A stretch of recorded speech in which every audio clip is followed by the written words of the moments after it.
the next step, we are going to highlight on contour placement. Contour placement, I'm also going to use the 3D brush. I'm using the domed end of the 3D brush. You notice I haven't cleaned it.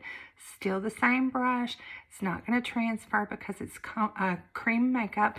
You are going to pinch the end of this to make it narrower. I'm going in, you'll notice I used indigo, which is our darkest color, and it looks super scary, but it's not going to be scary once I blend it out, okay? So the main thing about contour is it's sculpting and creating lift. So we're gonna go in, before I do the pinching, I'm just gonna grab a little bit on this domed end. Now, it is a thicker consistency than your highlight. You'll notice that I'm going across the top of my forehead, right at my hairline. That's creating shadow there.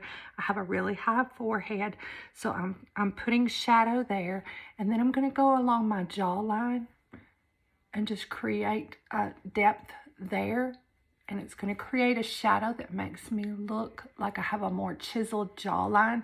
Also, I have a little droop here as I've gotten mature, and I'm going to make those magically go away. So if you look at that, those are gone now. Now here comes the magic. I am going to create lift on my cheekbones. This is where I'm pinching. I'm going to find my cheekbone, and the most common mistake people make is putting their contour too low and it drags their face down. You want to find the top of your ear. You can use your hand if you need to. Draw an imaginary line down to the corner of your mouth.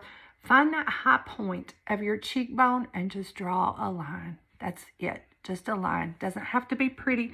You don't want to come past the pupil of your eye. We're going to do the same thing on the other side. We're just drawing a line. Keep it high. If you get it too low, no worries. You can clean it up. It's just cream, and then you can go back in and make it higher. And then you're going to blend that up. And then I have a wide nose. Not everybody needs to contour their nose. I have a wide nose, and you can use a brush. Another trick I like to do is put it on both fingers like this, and then keeping them close together, I just start here and draw a line down both sides, because that gives me a nice narrow line here. And then I can go back in with that brightening shade like I talked about and just bring it down the center there. And then we're going to blend it, and that's going to be the magic when we blend this.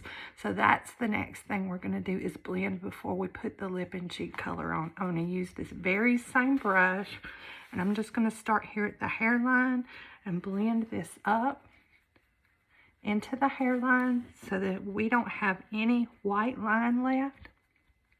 And you can swirl, you can go round and round, whatever you want to do. And then I'm going to bring this one down. Don't drag it up on your cheek, because you don't want to look like a man with a 5 o'clock shadow. Just bring this one down. These, you want to make them look like a shadow. You don't want to see the lines. You just want a shadow left there. Then I'm going to soften these a little bit more as I put the rest of my makeup on. But just blend them until it's just a shadow. Then I'm going to go back here and softly blend the light colors with the rest of it. I'm going to start feathering it all in together because it's cream. It blends beautifully. And then you're just going to blend it all together and get that beautiful finished look. Now, for the cheekbones, this is where you want to be careful. You want to stipple this. Just bounce your brush on there, and then you can blend it up. Don't ever drag it down. Stipple, blend it up, and then I like to leave it like this. Just stipple and leave it, and then I'll put my blush on top of that and blend it in with it. Okay?